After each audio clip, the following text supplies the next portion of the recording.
So, why do we have Captain America fighting Hulk villains again? I mean, that'd be like having Shang-Chi fight the Mandarin. Or Agatha Harkness fighting Death.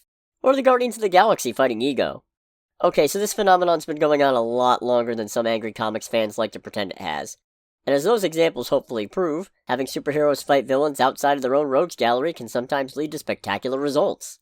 I guess to be fair though, Captain America fighting one of Hulk's archenemies from the comics, while Hulk is still alive and theoretically able to do so himself, is probably kind of a different story, but not in any way that I think really matters. Yes, Samuel Stearns, better known as the Leader, is a contender for Hulk's greatest enemy. He's the brains to Hulk's brawn, the Machiavellian schemer to Hulk's unbridled fury, well, they're both green, so they're not exactly a contrast there, but still.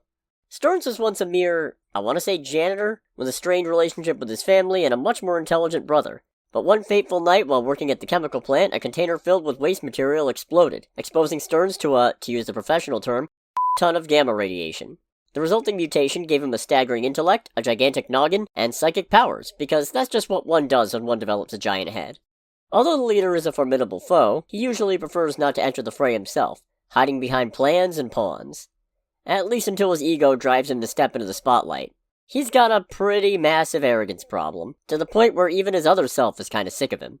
Yeah, much like Banner and his many Hulks, which I'll probably get to at some point, the Leader and Samuel Stearns are functionally two separate beings. And while the two aren't outright antagonistic to each other, there's definitely friction from time to time.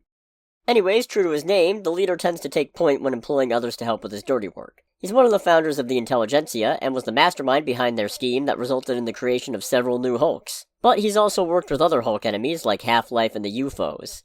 Recently he set his sights on godhood itself by trying to obtain the power of the One Below All, and I'm not going to tell you how that one went, because I don't have time to cover Immortal Hulk right now, and you should read it because it's damn good.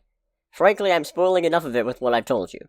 I'm not going to get into how the Leader factors into Captain America Brave New World, because in spite of the fact that Marvel announced he'd be in the movie 2.5 years ago, they've apparently decided to keep his exact role a secret, and for the most part, I think this movie's worth watching, so I don't want to give it away. Next week, though, I'm going to betray that principle a little bit, because I'm going to cover how the Serpent Society done got did dirty. Stay tuned.